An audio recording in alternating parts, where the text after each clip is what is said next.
Oh, hi, everybody. I'm gonna be one of them fucking scumbags that walks around with a fucking thing on their head like this, right? I guess that's my new life. I'm sorry. I'm using profanity. Some commenter said, I don't like your foul language, and I wrote "fuck you," and I got it back, right? Like a little kid. I'm gonna try to find that comment and delete the "fuck you." You know, that's not cool. I mean, she was just stating her preferences, right? On the other side, I was like, well, why the fuck are you watching? Go watch fucking Pat Boone, bitch. I ain't for you. I ain't for everybody. You know. In case you look at me. I'm a weirdo. God damn it. And you know what? I swear I can't help it. I got Tourette's. Not really, but you know, I got Tourette's. Fuck. I got it. Not really, but you know. Anyways, I'm making this video right now because I feel like a total fucking D-bag. Okay, why do I feel like a D-bag? I loaded up Goldie. Okay, Goldie, who saved my life on a couple of occasions. Goldie, I love, and I would marry, if she were a woman, I would marry her in a second. In a goddamn second. I mean, I love her. She's so kind and compassionate, and she saved my life once. I'm serious, man. I'm not fucking joking. She just stopped. Goldie just stopped working. I was doing something very fucking dangerous, okay? Very dangerous. I'm not even going to fucking tell you what it is because I feel like an idiot. But I was doing something Goldie just fucking stopped. I'm like, Goldie, what the fuck? Okay? I called AAA. This is fucking real. Okay, a lot of times I fabricate just for fun to make it a good story like my grandpa did, the bear stories. But this shit's fucking real, right? Goldie just said, fuck you, and she stopped. I called AAA. They brought the big old flatbed, whatever. But up, nice kid, AAA, right? Nice father, great father. His dad was absent, but he's making it right. He's really trying hard, right? And I take it to Chris's Engine in Benicia, California, right? And I love that shop. They put the spider in my 1996 Chevy Silverado Z71. God damn, I love that fucking truck. And it was stolen, stripped, whatever. So this is gonna be longer than a short. You know, I mean, I know that YouTube likes me to make shorts because they're clickable and whatever. And I know I want to say something, man. I want to say something. When I was driving on Route 66 with my beautiful boy Romeo, right, my beautiful sweet son. My wonderful, lazy, as a motherfucking gamer son. I love him so much, but goddamn, I want to kick his ass sometimes. That's because I was beaten, right? So that's what we do is we beat. But anyways, no, I'm not going to beat that drum right now. So what I wanted to say was that, so Romeo and I, we arrived in Tucumcari, right? And I was trying to save money because I knew I was going to go to France and shit, right? I knew that money was going to be tight and blah, blah, blah. And I'm always broke, so I'm so used to it, you know. It's funny because I met a professor once. I think it was it was like 1995. Yeah, and he'd made it. This dude, he's a writer. He'd made it. I mean, he made it big, right? I'm talking like fucking on the level of a Year in Provence big, like best New York Times bestseller for fucking 500 years, whatever. This fucking dude made it, and you know what he told me? He said, "You know what, Chris? I'm fabulously stinking fucking rich right now." And I said, good for you, man. Right on. That's my goal too. Thank you for showing me an example.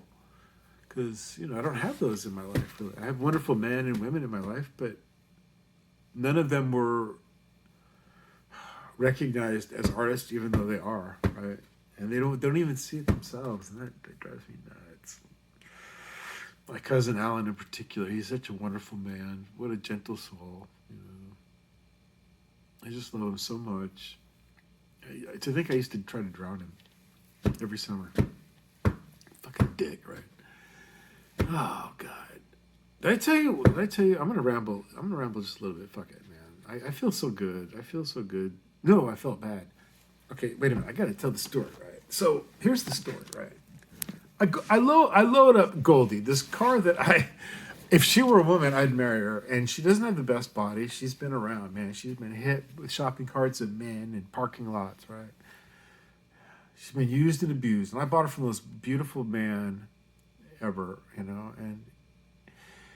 And he said, "What do you do?" And I said, "Oh, I'm special ed." And I swear to God, man, a fucking tear. He had a tear. He said, "I'm so glad Goldie is going to you." I said, "Oh God, me too." When someone sells a car to you and they cry, that's a good car, right? That's a good sign, right? And God, I love Goldie so much. So anyway, so tonight, I mean, the shipping company. I talked to this dude, right? I'll call him John. So I talked to John, right? I know. I cast out on the internet. I cast out. Who wants to take my van to Le Havre, France? Okay, Le Belle France. Who wants to take my car? Right? Bondage banana, and so I mean, I got 500 fucking phone calls right away. I'm serious, but there was one cat I really liked, right? John, and he was cool. You know, we were talking. He was like a brother, man. We were talking like fucking like he was a Vallejo or Oakland fucking dude, right? And we were like, you know, and it was cool, right? But so he sends this kid, right? And this fucking kid doesn't know his ass from a fucking hole in the ground, right? This kid's from a war-torn country, by the way, okay? This kid has the same genetic components as my daughters, my two daughters. And I mean, why am I being, what do you call it, cagey? Ukrainian and Polish, okay?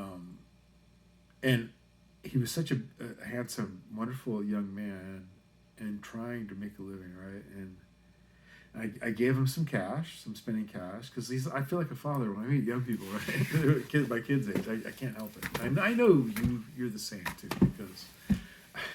Oh, that must just be a Chris Reed thing to be nice to people who are young because you have kids. No, Chris Reed. Oh, did you just hit Chris? Yeah. You gonna forgive me? I might forgive you in time after many, many sessions on the couch. Oh boy, I'm rambling and I don't give a flying fudge cake. I said that for the lady that she doesn't like my swearing, so, you know. I don't like swearing either, man. You get the fucking shit kicked out of you half your life, man. I'm sorry. You're going to drop a few fucking F-bombs, man. You know? You are. You're going to drop a few motherfucking F-bombs, right? I'm sorry. Fucking sue me, man. God damn. So back to my fucking story. I'm with my beautiful son who lives in a suburb of Paris, France. Beautiful suburb, very bourgeois, and his mom, she, bless her, I love this woman still. I love her. She's such a great mom, you know, and she's such a great mother, right? I mean, just a great mom, and I wish things would have worked between us, you know, me and my son's mother, but it didn't, you know. And I'm not going to tell the story about why she's a good woman, right? And it's funny, I have a good story though. I went to Portugal and I goddamn, I acted like a bull in a china shop there, and please forgive me, especially Angela.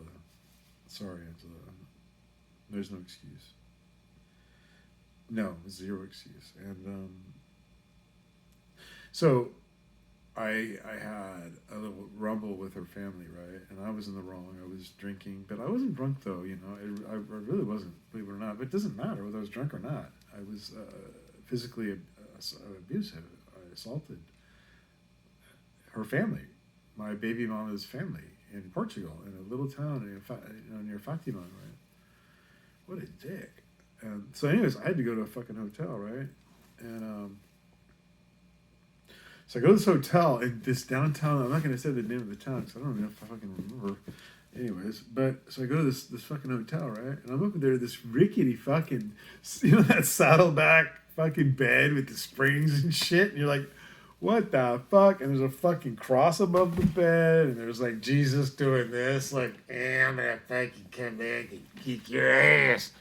That kind of Jesus, right? I'm like, whoa. So my son's mom, she comes up. I'm going to call my son's mom Valentina. So Valentina, she comes up, right? My beautiful baby mama. And her belly's out to there, And so she comes, and I said, sit down on the bed. Sit down on this fucked up Portuguese fucking shitty bed, right? She goes, oh, I can't stay. I said, why? Why can't you stay, darling? Valentina. Oh, those are, yeah. Oh, Valencia types of orange. Clementine's an orange too. Anyways, beautiful names. So as I was pontificating or waxing poetically not, so she said, I can't stay here because we're not married. I was like, okay, well, you don't want bed bugs anyway, so go home to your parents, man, right? And then I feel bad because her dad died. My son's grandpa died shortly after that. Family physical brawl that I instigated, and he was a sweet man, a sweet, lovely man, and demons, Jesus Christ, those fucking demons, man. And that's what I wanted to talk about, demons and shit, and psychic damage, and fear and loathing. Hunter S. Thompson, I love him. I saw him in Zellerbach, when I was a young man. And I wasn't even a student. I wanted to be a student, but I was such a fuck up. I wanted to go to Cal. My best friend went to Cal. But I'm a white trash fucking piece of shit, right? I'm an Okie fucking, I was nobody. Fucking nobody. And my mom, she always believed in me. And if she knew I got 30,000 subscribers in a month or a month and a half or something, she'd be so happy. She would tell everybody. I was a columnist for a little newspaper in Davis, the Enterprise, and I wrote a column, and it was pretty well received, and people that read it in Davis, they came to France. Some of them came to France, and they took me and my then wife, out to dinner. She's the mom of my daughters, Anyways, there was a book written too. Let me show you that book. I hate this fucking shameless plugging. But I want my best friend who hates my guts. I want him to reissue the book, and I want us to do a revised edition. I would love to have Tom Jenks edit it, but Tom Jenks never returns my fucking calls, so whatever. He did Hemingway's papers, by the way. Tom Jenks, he's a genius. I can't find that book. I can't find that book, and I was so dismissive of it, of Mark's fucking hard work, and I was such a fucking prick, he set up everything, this fucking book tour and shit, and I was such a fucking jerk, man, I thought I was all that, right? And no, I really don't. I just think I'm a sick man who needs to vent. A sick man who needs to vent, right? And I've been venting now for 13 minutes. And you know what? Fuck it. I don't care, man. I mean, I deserve to can't you be my therapist? Garth Brooks has a song with the lyric, I don't know if he wrote it, but the lyric said, it's very pretty. And he says, life is a form of therapy. Right? No, but life is the thing that makes you have to go to therapy, our parents who we love, our parents can burn us with a fucking cigarette and we still love them. Did you hear that? What the fuck, man? Please don't be mean to kids. God damn it. I've been mean to kids. I've been mean to my kids. I've been mean to fucking students. I've been like, are you fucking tarded? I fucking said the R word, man. I just like, what the fuck? I've never seen behavior like that. I've never seen someone lick the fucking floor, okay? But, pica and shit, who the fuck knows, man? I love those kids. I love those crazy kids. I love them so much. I had the best job, man. I really did. I had the best job. And, like every job I've ever had, I'm always like, I could do better. I could do better. I could do better. I could do better. I could do better, And I mean, I'm going to tell you all right now, and this is kind of scandalous, right? Je peux dire en français aussi. Non, mais ça c'est un truc scandaleuse. And no, I mean, I had a job on a fucking golf course in Normandy, France. A beautiful fucking golf course. The goddamn motherfucking half-timbered clubhouse was this beautiful, god damn. You can Google it. I mean, Google golf course in Normandy, France, you know, and le département 27, okay, 27. Google that. It was so beautiful.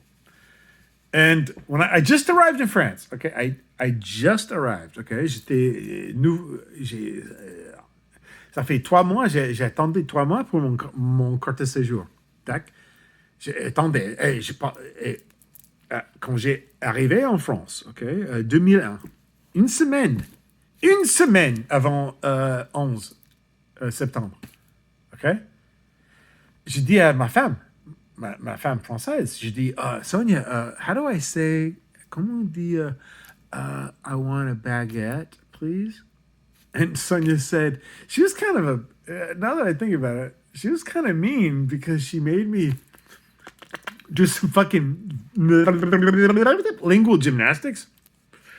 I mean, I could have just gone into a fucking boulangerie and said, un pain, baguette, s'il vous plaît, whatever. But you know what she said to me? You know what my wife said to me at the time? She said, all right, you go to the boulangerie, right? I said, okay, honey. 2001, right? We're still using francs, by the way. And we converted to euros just like 6 months after, I think. So I said, okay, so what do I do? Tell me again, Sonia. Tell me. She goes, wait in line patiently. And then when you get to the front of the line, you say, bonjour. I said, bonjour. Okay, got it, bonjour. Okay, then what? Say, une baguette. I'm like, what? Une baguette, Chris, come on, give it the fucking program. She's so smart and capable, right? My ex-wife.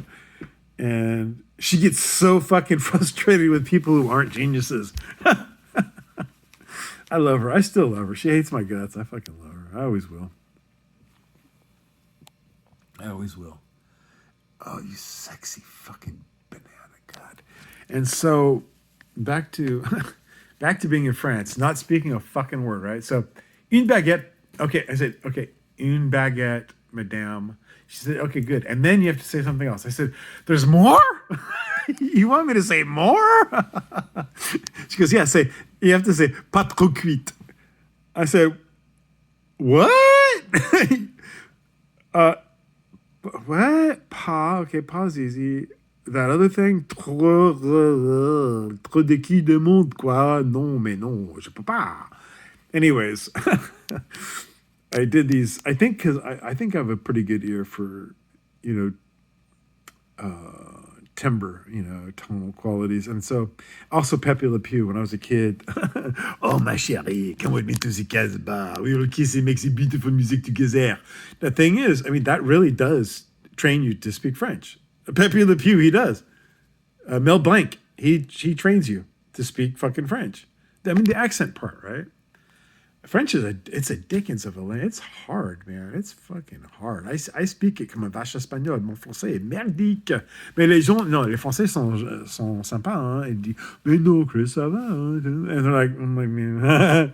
But they're just nice. French people are nice. And, the thing is, Americans, we go to Paris, and like, French people are mean. Well, no, Parisians are un peu malfiants. Un peu metro boulot dodo, quoi. I mean, they just fucking, my baby mama, she has spent half of her fucking life on trains in the metro.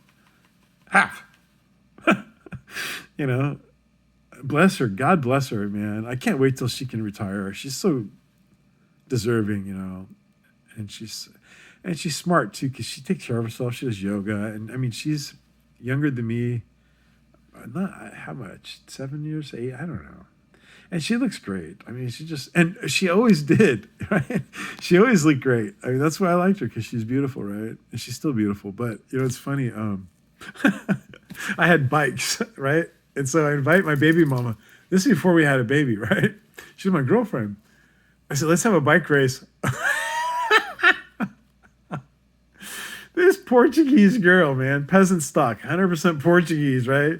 She has a fucking ass like a fucking mare. It's a beautiful, beautiful ass and legs, right? That's what got me, right? And I'm such a pig, sorry. Anyways, so I actually, this dumb motherfucker, I challenged her to a bike race. I was standing up on the pedals. I was just rah, and she's sitting down. Like Miss Moneypenny or the fucking, the witch on the fucking Wizard of Oz. Not even breaking a sweat. And I'm dying, man. I'm a smoker then, right? I'm like, there was no way. She kicked my fucking ass, right? And I was half in the bag too at the time, right? And I don't even know why she liked me, except she said I played guitar well.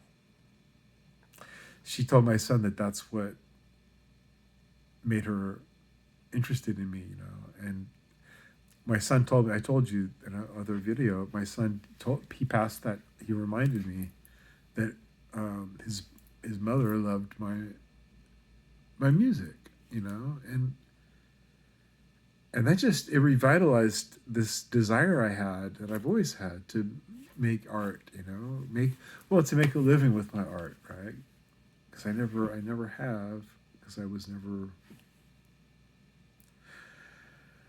I was so filled with self-doubt, and why, and I was drunk too. Being drunk, I went to a French doctor, okay, and I was drinking. I was writing a book. I was writing The Right Place for Love, right, edited by Mark Pearson and published by Mark Pearson, Esquire, and I think it's a great book. I think it is. I haven't read it in years. I don't think I've ever read it actually. I just wrote it, but yeah, I just wrote it actually, and I was fucked up. I was fucking wasted. I was living in Louviers, right? I bought this apartment after the divorce, and I love that apartment, but I was just so fucking wasted. And I just sit there every day, and if you want to be a writer, I'm gonna say this for people who want to be writers.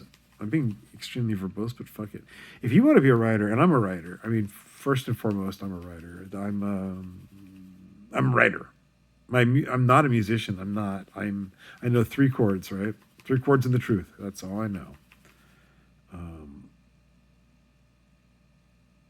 And anyways, I called the cops on the Ukrainian kid. I hugged this kid. I hugged him. I gave him, money, and I told him my story about Russia's, when they invaded again. First time was 2014, and then annexed Crimea and all that. I told him about my peripheral kind of interest in it, right? I mean, it's so tragic and horrible, right? And I'm being so fucking glib. You know what it's like to have a fucking rocket, a Shahed rocket, fucking go into your, blow up a portion of your apartment building. Oh, by the way, my videos are not shown in Russia. And I think it's for the gay stuff because I act gay, but I don't think I act gay. I think I just act like an artist because artists are kind of weird and flaky and they do weird shit. And I don't know, man.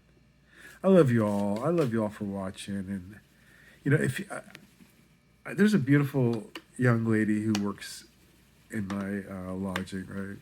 I love her. I just love her. She's like my daughter already. I swear to God.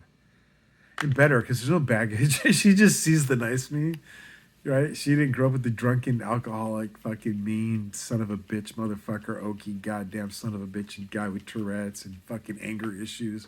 Even sober then. I'd get sober for months and months. I was a fucking dick.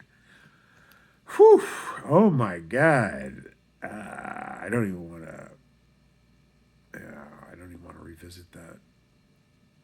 God damn, I was off the fucking hook, and I was sober. I was running like fucking 90 miles. 90 miles? No. 60 kilometers a week. 60 kilometers a week. You understand? in the snow, in the rain. I'm in Grenoble, France. Winter's a real thing, though, right? And I'd be fucking jogging in slush on the road. I had to jog on the road because they de-iced the road. So I'm jogging, and there's fucking French guys and women in cars, and they roll down their fucking window. They're like,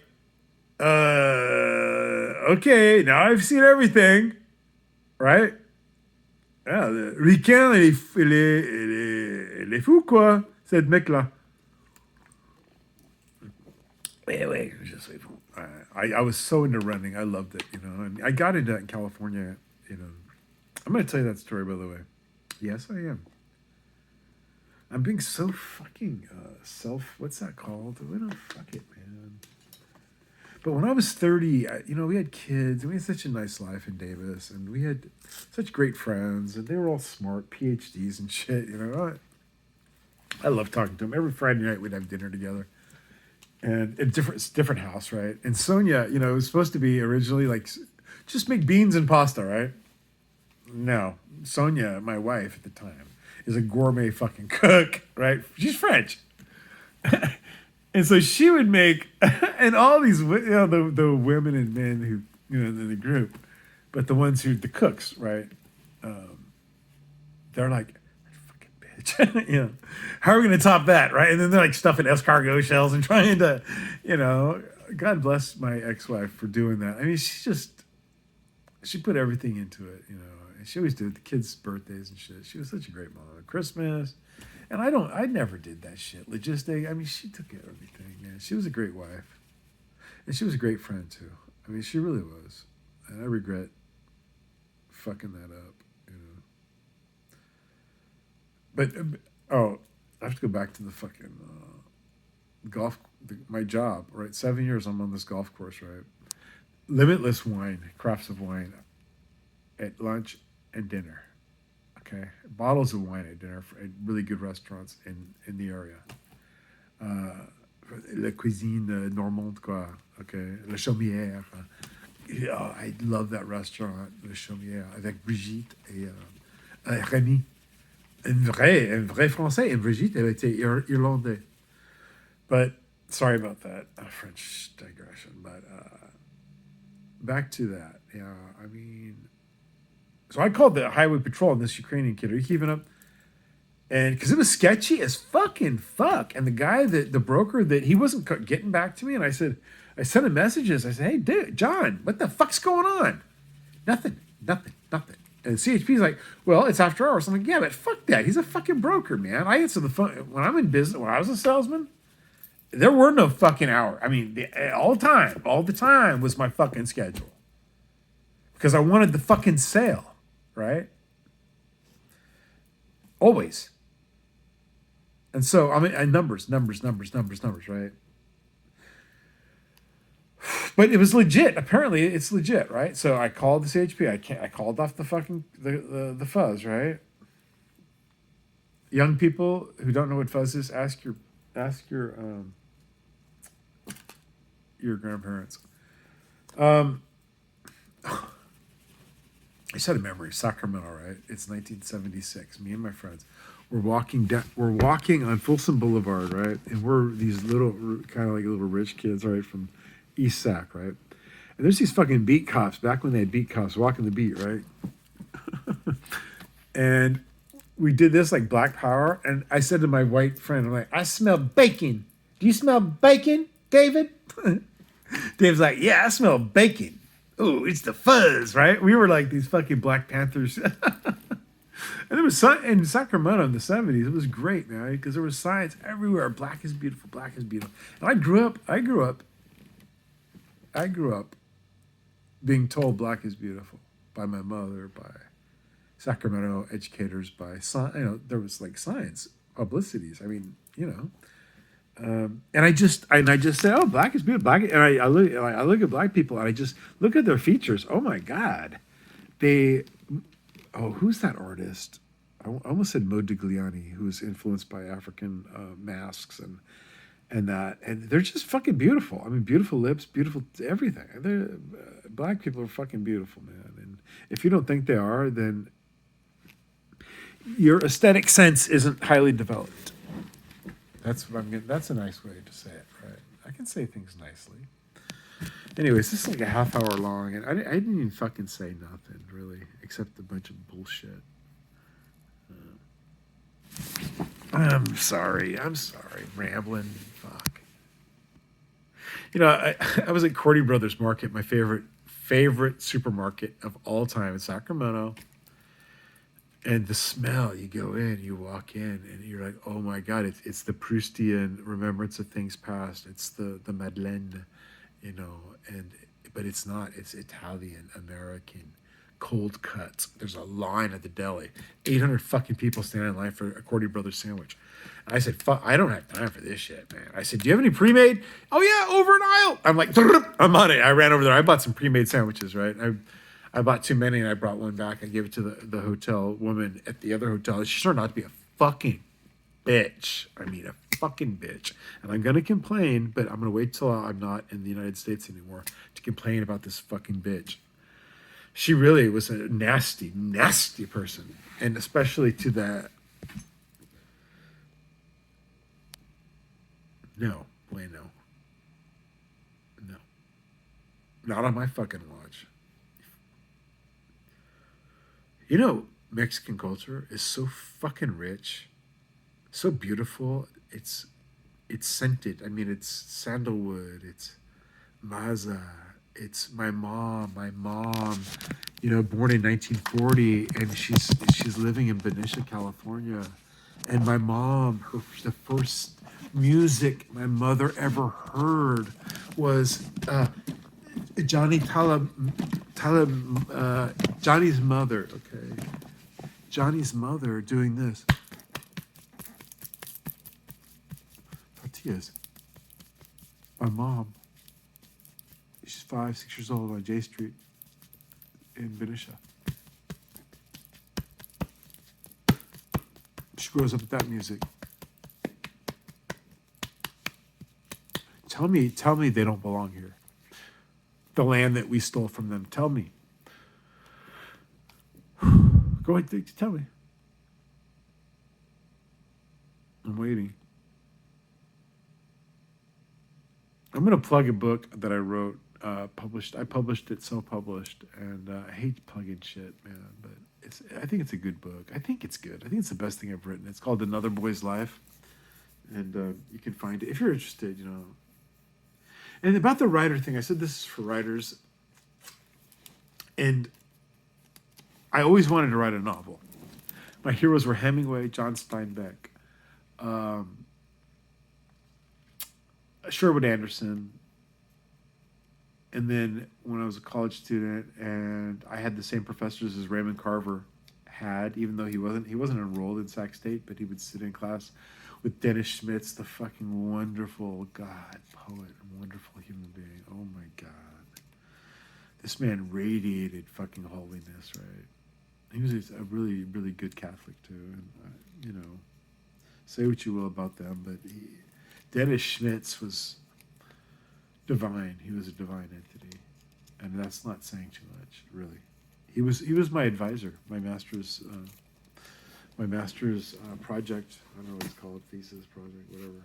He was, and the name of my, goddamn, I'm going on. But the name of my project, my master's thesis, was called Autopsy, and it was based on an autopsy I saw. Right, all the poems I wrote in there were based on an autopsy that I saw in Concord, California. I wanted to be a cop. That lasted about a week. I can't be a cop. I can't be a cop. I can't be a cop. I can't be a cop and an artist. You know, I can be a teacher, an artist. So that's what I've done. I've taught for decades, right? And I don't regret one fucking day of teaching. If you're interested in teaching, do it.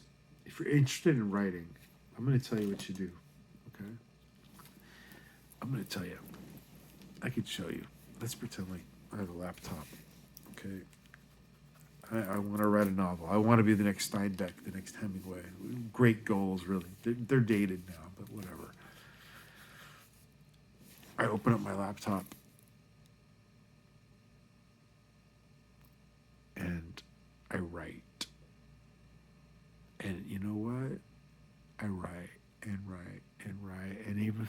cruises or not visiting, I fucking write. And I write at least, Hemingway did at least 500 words a day. I think he because he wanted to get wasted. You know, he's like 500 words. 500 words I can write in my sleep. Really. I mean, I was writing like 3,000 words a day. That's huge, 3,000 words, right? I'm saying recently, and it was all garbage too. It was garbled. You know, I was microdosing and macrodosing too, and it was wonderfully interesting, right? And fun to do. God, I wrote for hours, like 16 hours in a row. Cuckoo. And it was all garbage, but it wasn't really, because they were like scripts, you know. There was very bizarre exchanges between bizarre people, and it was actually very, very, very cathartic. Not just cathartic, but also it informed what I'm doing now, actually, on the YouTube. You know, it informed it really a lot. So, you know, I had a student in France, and he was a Vietnamese guy. He had to flee the war, and you know, his dad was like a colonel with the southern Vietnam, not the north, obviously. And what a cool guy! He worked for a bank, right? A big French bank, right? He's like, "Hey, man!" So I met the job on the golf course in Normandy, right? He's like, "Hey, what's up, bro? You American? I hear you American. You American, bro?" I'm like, "Yeah, are you African American Vietnamese?" Yeah, no, man, but Vietnam, man, all those cats, all those American cats, man, I hung out with them, man. We were fucking coup d'etat, man. This is a 4.5 foot tall Vietnamese man wearing Kim Jong-il sunglasses, and the coolest badass ass motherfucker I've ever met in my life, right? I mean, this guy snorted cocaine out of hookers' buttholes. You know, I mean, he did, right? And I said to him, right? Let's call him Tran. I said to Tran, right? No, he wouldn't like Tran. Bruce. I said to Bruce, Bruce, you ever fucking regret all that crazy ass fucking shit you did, man? He said, what? Regret things I've done? Oh, no, man. I regret things I have not done yet. And I said, oh, fuck. Yeah, okay. Ooh, I regret things I have not done. I said, all right, man, that's a credo right there, man. That's like a fucking credo, right? That's the flâneur, you know, aussi, ça c'est le concept de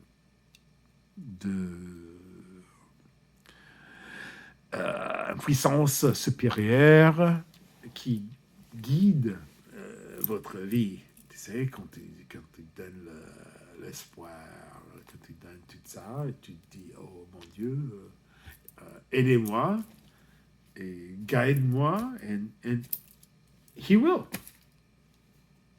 God will. God will help you. All you have to do is ask, right? And this is for like my chemical dependent friends, right? And I told you that story. There was a young man. I was driving into Vallejo, right, to go see my best friend, Gary. And I was driving there, and there was I told you, his fucking yard, like cars on blocks. Everyone else is making an effort. This fucking guy. And he's got that, you know, that fucking thing that fucking weird, fucking put their fucking shit on back. What the fuck's up with that, man? I never got into that. So this kid is dying. He's like 35, man. And he's got his shirt. I could tell because I've seen that before. That cirrhotic, you know, the liver, distended liver, and the yellow eyes. And you know, I have cirrhosis, right? So, and mine's compensated, right? Which means it probably isn't gonna be the thing that kills me, but I could develop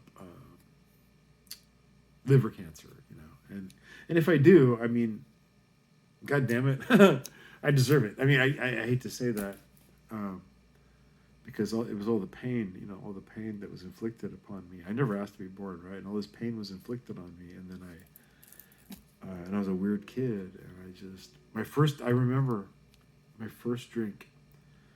It was at this like lesbian potluck thing that my mom wasn't a lesbian, but she was a feminist in Sacramento in the 70s, right? And so we'd go to these hippie feminist potluck things.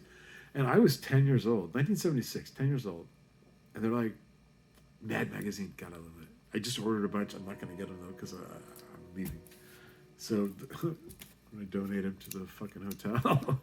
So, but my first drink, I was 10 years old. And a friend of my mom said, oh, why don't you 10 bar, Chris?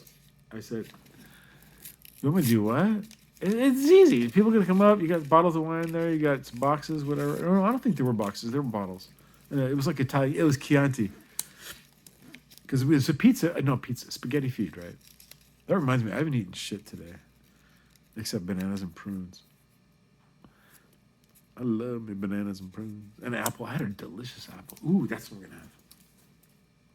So, for Din Din. What was I talking about? Oh, yeah. So I drank. So when no one's looking, I'm like, I've seen this in movies, whatever. I drank it. I'm like, oh my God. I mean, I'm talking like 10 minutes later, I was high as a fucking kite. And these lesbians, man, with the fucking hair sticking out of their fucking, the muffs and fucking, they're all fucking hairy and kind of like that, right? Got a diesel baggy, right? They're like, hey, boy, you all right? I'm like, I've never been better. Why do you ask? And I'm like, you want some of this? Like, one for you, one for me. 10 years old, man. I remember and driving home, my mom's VW, man. Yeah. And my fucking head's I'm in the back seat. My sister's in the front, my mom. And I was just like, wasted and loved it. I loved it. But the funny thing is I didn't do it again. I didn't. Until I was 17, I didn't drink. It's just because it didn't present itself, and I didn't ever, hey, let's go to my parents' booze thing, and that wasn't me, right? Not at all. So, and I think it's because I had such a rich internal creative life that I didn't need booze most of my life. I didn't, and I had hobbies and sports. Running was huge for me. I told you, I mean, we have kids, we have a beautiful life. I got an expense account. I got to come in the car. I'm making money, hand over fist. Sonia wants a 57 Chevy. I buy her a 57 Chevy. 4-door, right? Not the hard top, not the good one. But I love that Chevy. She did too, right? We had a great time. And so I'm making money, all that shit and all that. And then one day, I swear to God, I'm like, oh, fuck, my eyes are tinged with like this peachy pink color, I'm like, gosh, what's the matter? That's weird. Maybe I got glaucoma, right? And then I just stood in front of it. We had a full-length mirror in our bedroom, right? And I stared at myself there. And I said, oh my God, Chris, you're fat. And what the thing I was seeing was my cheeks, I got fat, and company meals, flying to fucking places and eating, gods and drinking and the high life, the life I thought I always wanted, and then I got it. I'm like, no, I don't. And so I said, okay, I'm gonna start jogging. I've never jogged in my life, right? Never. And PE, I was around smoke my whole life, man. Everybody smoked, right? And I think I had emphysema when I was 10, right? So, but I started, I said, I'm gonna run. And you know what? I couldn't. I ran. I tried to run like half a block, and I said, no, I'm just gonna walk. Fuck it. I'm gonna walk. And so I did. Strident, very fast, walking fast, And the first day, 2 days, 3 days, my thighs, they rubbed against, they were fucking raw and red. They hurt so bad. I was so fat that my thighs there was friction. And the thing is, when you get fat, it's so gradual, and your friends are fat. Your wife's fat, your husband's fat, everyone's fat, the kids are fat. And you're just, and then, but I'm smart, right? I mean, I'm like not so smart, but smart. And I'm like, this isn't good for me, you know. And I don't feel good. I look like shit. No woman has like fucking done that. Ooh, who's that guy? I haven't none of those looks, none of that, you know. And I was married, but still, you want to be attractive, right? Don't you? I do, but am I vain? What is that? I don't fucking know. Maybe I'm just a shallow person, right? I am actually. I mean, I kind of am. I have a very high aesthetic value, sense of, but I can be shallow and cruel, and I hate that. You know, my cousin Alan, he's a son of a bitch to work with, right? But he says I'm a fucking son of a bitch to work with. We can't both be right, or we can both be right, and we're both a couple dickheads because we're raised in the same fucking dysfunctional family, right? So loving, great, wonderful, crazy fucking family. All right, I'm gonna end that now. This made no fucking sense. I'm gonna post it anyways, and no one's gonna watch it because no one watches my longs. They only watch the shorts, except for my business because as a salesman. So I'm gonna post this as actually like a sales talk number 6. Yeah, fuck it. All right, I love all of you. You know, I want you to love yourself. I know it's hard because I'm on that journey, and I don't love myself yet. I don't even think I like myself yet. But I think I'm not Lindsey fucking Graham. And neither are you. If you watch my shit, I know you're not. You're a compassionate human being, right? And I know that's self-dealing aggrandizement, but I don't give a fuck. I love you all. Ringo Starr, I love you. And I love love. Peace out.